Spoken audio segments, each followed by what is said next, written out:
Hey guys, good morning. Welcome back to our channel, the Eaton Squad. My name is Addie.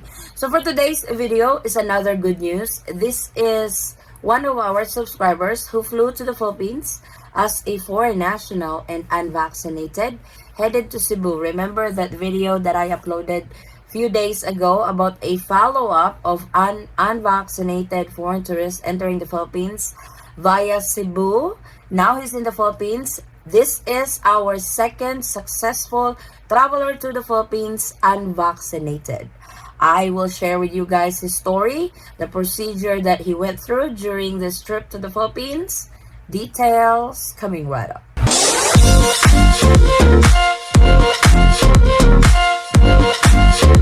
So just like Dr. Joseph, Eric is our next successful traveler to the Philippines, entering as a foreign tourist and unvaccinated.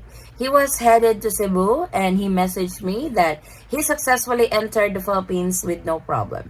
And I am here to share his story, his procedures, the requirements he prepared in the hopes for those who still have plans to travel to the Philippines unvaccinated, that may his story be a guide for you if you guys still wants to travel to the Philippines. Hello, Miss Addie. I want to let you know I entered the Philippines as unvaccinated. I booked my ticket the same way the other foreigner did and posted his trip on Facebook from San Francisco. So he provided me the link of that particular foreigner. That was his guide to enter Cebu unvaccinated, flying from San Francisco. I booked Singapore Airlines from San Francisco to Cebu. Cost was approximately $1,200. He actually attached photos of his itinerary with this message. Have to be careful, as with these flights, some will land in Davao or Manila first. I made sure mine went from San Francisco to Cebu. Cebu was my first port of entry. My flight from San Francisco landed at Singapore Airport, where I had a 15-hour in-airport layover. Wow, that's long. When I arrived at San Francisco Airport for my flight, they asked to see my vaccine certificate. I explained that I was unvaccinated and I was doing the hotel quarantine and showed my hotel quarantine reservation at Yellow Hotel. He also sent a photo of his confirmed reservation from Yellow Hotel, as well as my negative RT-PCR test, and she asked for my One Health Pass. Once I gave this to her, she looked it over and started to type a message into what I call my flight information file. The manager came over, she talked to her. The manager had the Philippines entry requirements folder with documents. After a brief minute or two, she printed the luggage tags for my 2 checked-in bags, said they would go all the way through with my flights. No need to pick up in Singapore Airport. This is possible because Singapore Air and Scott is owned by the same company. So his flight from San Francisco to Singapore was with Singapore Airlines. From Singapore to Cebu, he flew with Scott Air, which is also owned by Singapore Airlines. So he did not really have to claim his luggage at Singapore Airport because Singapore Airlines are the ones going to be transferring his luggage to Scott Air, and he will claim them in Cebu when he left. Then she printed my boarding passes from San Francisco to Singapore and the one from Singapore to Cebu. There would be no further check-in required, I was told. He also sent the photo of his boarding passes. My flight number from my original ticket purchase was different than on my boarding pass. Originally said flight SQ8436, but on my Singapore to Cebu boarding pass, it said flight number TR388. I was afraid my One Health Pass may be wrong, so I redid and resubmitted my One Health Pass this time, indicating my flight to Cebu was TR388. This is the One Health Pass document I presented when asked in Cebu. He also sent a copy of One Health Pass. I will be showing you guys all the documents, the pictures that he sent to me some information are blur for his privacy, but I am going to show you guys the documents that he sent me. Next is about the lounge. If anyone does this, they can book up to a 12-hour stay at Plaza Premium Lounge. Price range from $34 to $75. That includes food and drinks and place to relax, as well as hot shower. Not really bad. The shower fee, I believe, is in addition to those who buy the cheaper, less time lounge access. Where to buy, he provided the link of the loungebuddy.com in Singapore.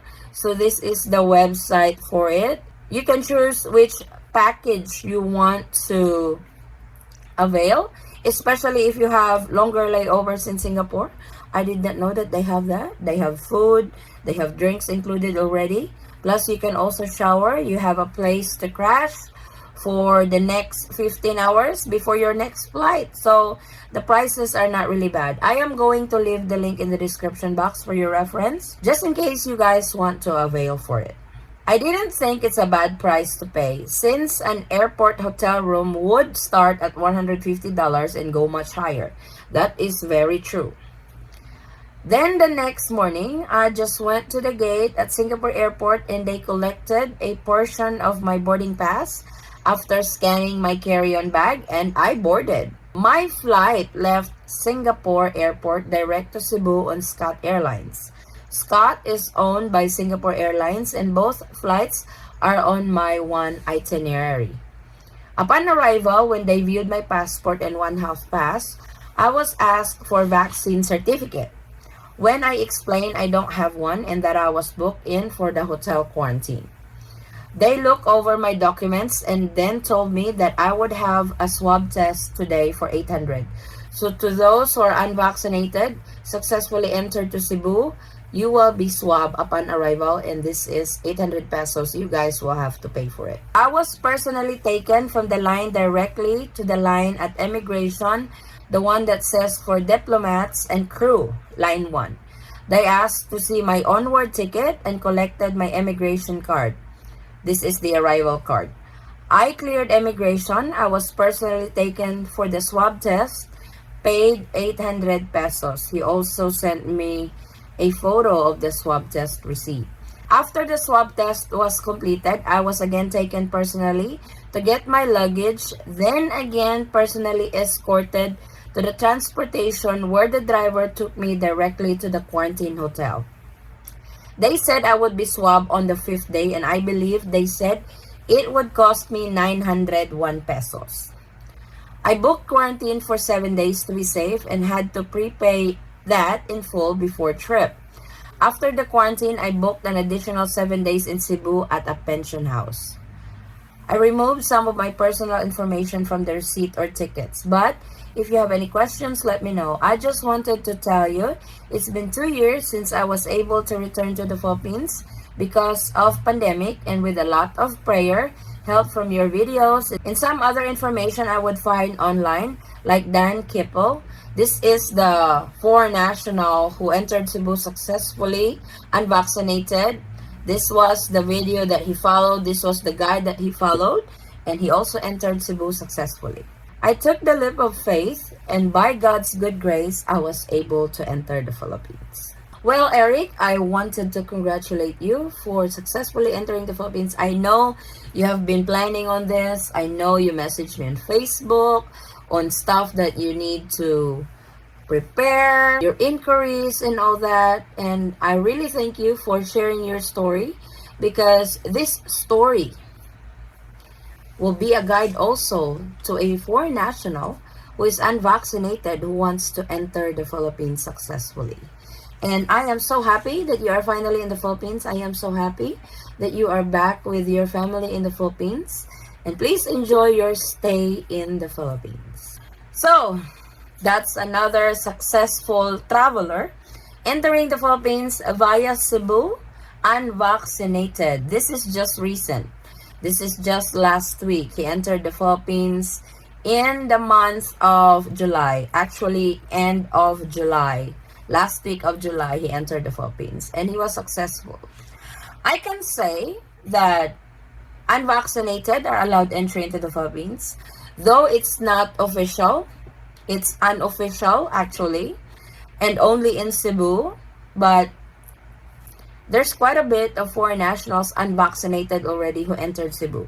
When I uploaded that first video of our subscriber who also entered Cebu successfully unvaccinated, there were a few comments at the bottom of that video, unvaccinated foreigners who also entered Cebu successfully. So I could say that they were really successful, and mostly the airline that they fly with as an unvaccinated is Singapore Airlines. Though some were unsuccessful, it really depends on the staff who were entertaining you that day. So it's a risk. It's still a risk, especially that there is really no official announcement for it, and only Cebu is doing it. So, and like I always say in our videos, please be careful, do your research, make sure you have a confirmation, double check, triple check if you can really board that aircraft.